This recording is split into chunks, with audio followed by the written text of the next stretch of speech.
यो हो नि त यो दिनु पर्यो कि यो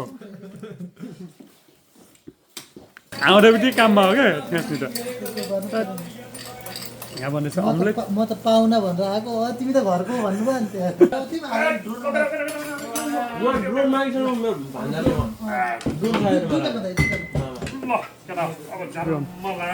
हेलो एभ्रिवान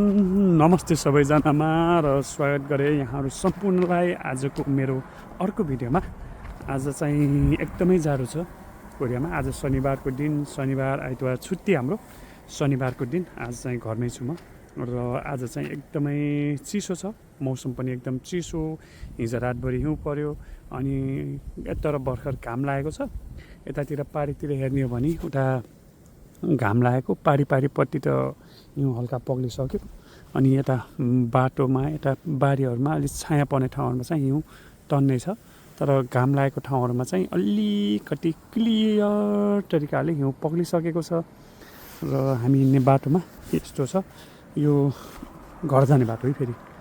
त्यो हाम्रो घर जाने बाटो, कम्पनीबाट घर जाने बाटो। बिहान आएर यहाँ त्यो यो हिउँ पगाल्ने धुलो छरेको, अनि त्यही भएर यहाँ चाहिँ अलिकति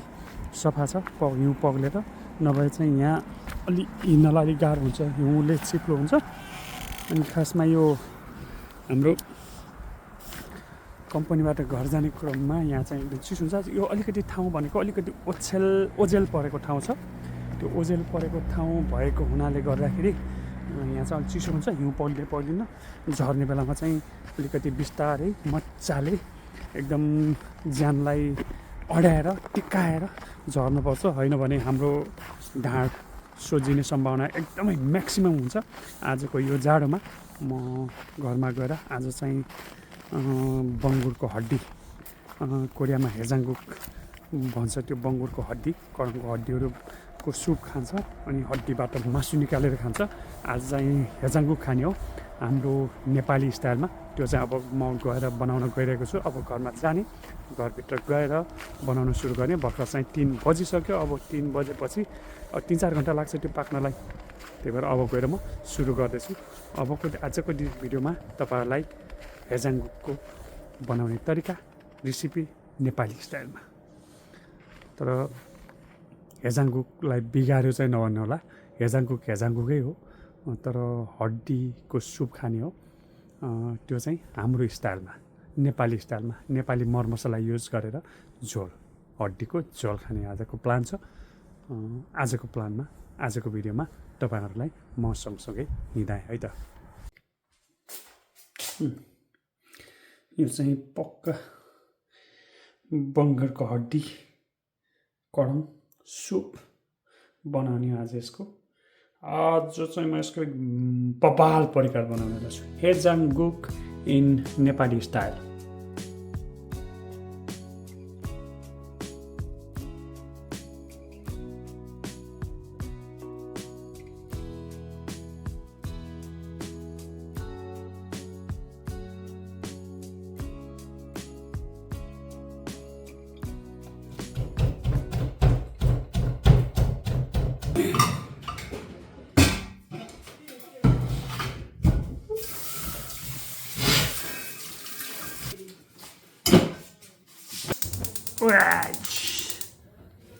सुरु भयो आजको मेरो काम।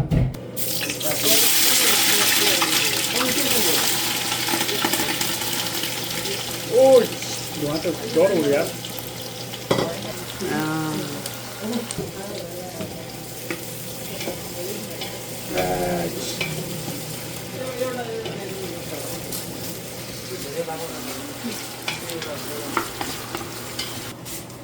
प्याज पुऱ्यो, हल्का फुल्का गेडागुडी,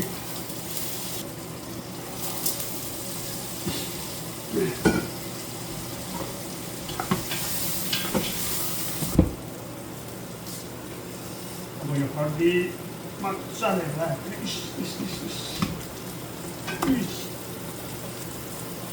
बङ्गुरको हड्डी विथ मासु बबाल छ बबाल। अब यो चाहिँ मजाले भुट्नुपर्छ। यो भुटेर बल्ल रस हाल्ने हो।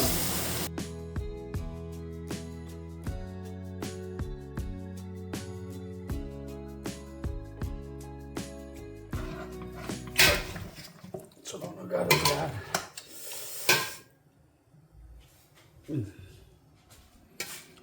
त अब यसलाई चाहिँ आधी घन्टा चाहिँ भुट्नुपर्छ मजाले भुटेपछि बल्ल रस हाल्नुपर्छ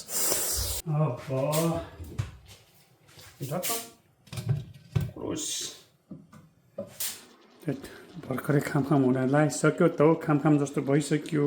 अब यसलाई पिनेको लसुन अदुवा मजाले हालेर भसक्यो भने फेरि थोरै एउटा सुप खाने हो त्यही भएर लसुन अदुवा तन्नै छ तन्नै राखिरहेको छु बनाएको छु ल अब यसमा टमाटर पनि राखिदिउँ अब भुट्नु पर्यो चालु एकछिन भुट्ने एकछिन भुटिसकेपछि बल्ल हुन्छ खेला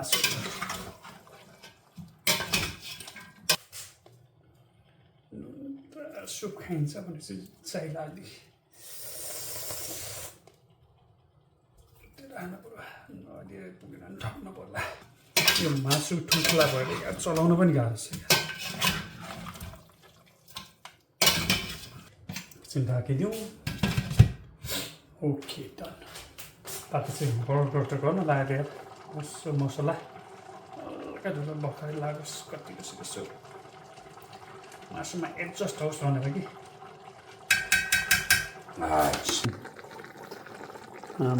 अब चाहिँ भर्खरै त्यत्तिकै चपाइदिनु जस्तो भइसक्यो हड्डी र मासु पपाल भएको चाहिँ बास्ना पनि मिठो आयो तर अब के गर्ने यसको सुप खाने हो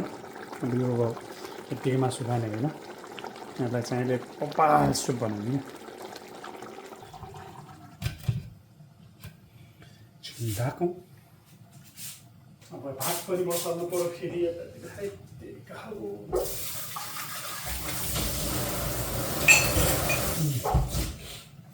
भात बसाल्नु पऱ्यो भात अब चाहिँ यो लगभग मासु भुटिसकेछ अब यसमा चाहिँ ग्रेभी हाल्ने बेला भयो रस हालेर मजाले 1-2 घन्टा पकाउनुपर्छ त्यसपछि बल्ल हुन्छ हाम्रो नेपाली स्टाइलको हेजाङ्गु खाने लायकको मासु चाहिँ लगभग पाकिसक्यो लगभग पाक्नु लाग्छ है तपाईँले देख्न सक्नुहुन्छ यो मासु हड्डी मासु लगभग मासुले हड्डी छोड्न लागिसकेको छ अब चाहिँ बवाल होला छ मासुले चाहिँ हड्डी छोड्न लागिसकेको छ यहाँ नजिकबाट देखाउँदै मासु इस खस्यो यार मासुले हड्डी छोड्न लागिसकेको छ मजाले पाकिरहेछ अब यसलाई रस राख्छु अनि अब सुप हाल्छु सुप हालिसकेपछि लगभग 2 घन्टा त यसलाई मजाले उमाल्नुपर्छ यो आजको हाम्रो हड्डी र मासुको सुप मासु खाने हड्डीको सुप खाने फाल्ने लगभग रेडी भइसकेछ भुटिसक्यो अब चाहिँ झोल हाल्ने मात्र बाँकी अब यो अघि लसुन र अदरक पिसेको हाल्नु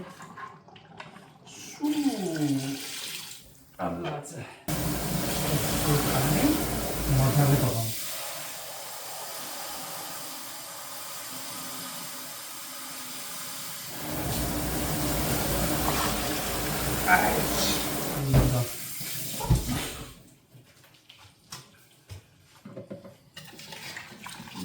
अब यो सुप हालिसकेपछि अब चाहिँ मजाले यसलाई चाहिँ विशेष गरी यसको रस निस्किने गरी यो हड्डी र मासुको रस निस्किने गरी अब यसलाई पकाउनुपर्छ लगभग 2 घन्टा अनि त्यसपछि बल्ल यसको सुप मजाको बन्छ मजाले ढाकेर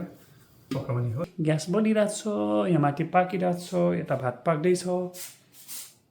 आज हेजाङगुकको सुप कम हुने भयो भनेर केटाहरूले यहाँ सुपको लागि झोल ल्याएको छ अलिक बढी हेजाङगुकको सुप कम हुन्छ भने होइन त्यति सुप अलिक कम होला जस्तो भनेर यहाँ कति 2, 3, 5, 7वटा झोल ल्याएर चाहिँ केटाहरूले सुप बढी बनाउनलाई आमामा लागि परेछ एउटा फेरि गलबन्दी गरेर लागि परिरहेको छ सुपको चोक्टा हो यो बिजोक छ त्यो याद केही होला जस्तो छ यो चटपटेहरू ल यहाँ हेर्दा पुग्छ यस्तो खानेहरू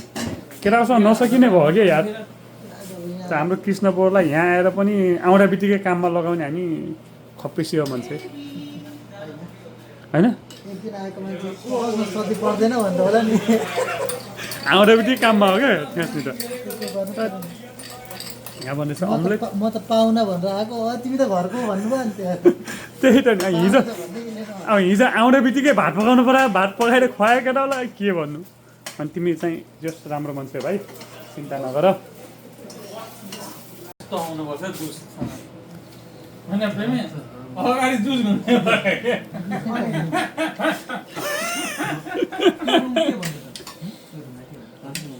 बाबा यो पनि अङ्गुरको जुस राख्नु रातो सबै जुस हो र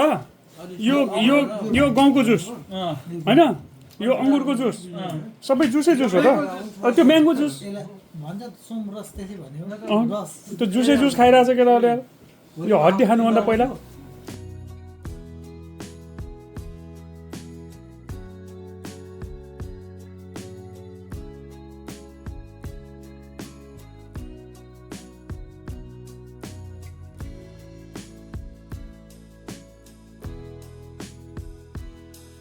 अब हाम्रो छोरा पछिको पनि छोराहरू किन खुसी हुन्छन् होला कि नाति के हामीले कस्तो केमा खुसी हुन्छन् होला कि अब हामी त सानो सानो चिजमा खुसी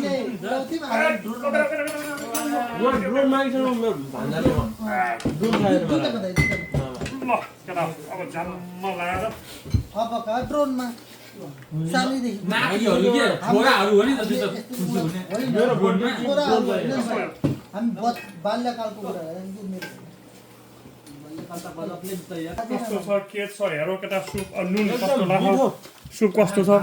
बुढाले बनाएपछि यो सब बवाल हुन्छ भन्ने हामीलाई 100% लागिरहेछ नुन कस्तो नुन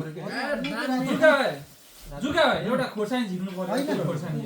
डल्ले हालौँ क्या डल्ले खाउँ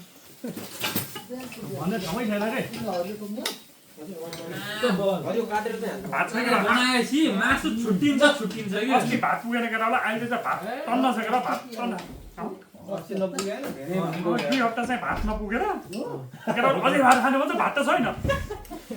अझै भात खाने र हाम्रो दाइले बनाएको होइन आजको स्पेसल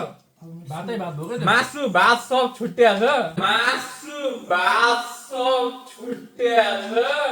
के त देखाएको स्पेसल आजको ल नेपाली स्टाइलको हेजाङगु नेपाली साथीभाइसँग मिलेर सर्ट हड्डी निकाल न भाया हड्डी त हातले निकाल न भाइ के चबसले त अहिले हड्डी त खोल्नै पर्छ के अरे फेरि यो हो नि त यो दिनु पर्यो कि यो खै जिग्रीको नि हेरौँ त बाइट हेरौँ त गएर हामी नेपाल गएर अब 20-30 वर्षपछि बुढाको युट्युब सर्च गरी हेरिन्छ कि 20-30 वर्षपछि 20-30 वर्षपछि होइन नेपाल जानु बित्तिकै हेरिन्छ त्यतिखेर दाइ मिलिनियर हो होइन साँच्चै भनेको जिस्केको होइन त्यो मालिलो भिडियो यो मेमोरी नि एकदम इम्पोर्टेन्ट हुन्छ क्या 20-30 वर्षपछि के फ्रेन्ड यार अब पात्रै चाहिँ करोडपति हुन्छन् होला होइन अरबपति हुन्छन् होला होइन माइला करोडपति अहिले भइसक्यो नि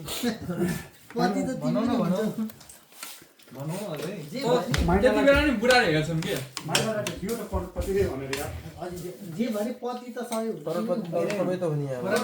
छोरा नातिले सुन्नु न पछि गफ बाजेको यस्तो खप थियो यो हड्डीमा मासु बहुत के दामी है मासु त धेरै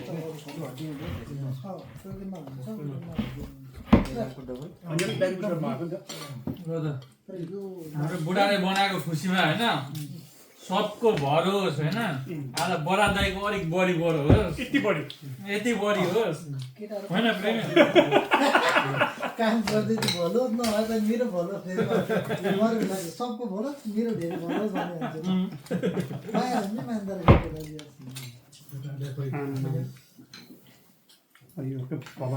नखाने खाइ हामी खानु पर्यो फरकै भइसक्यो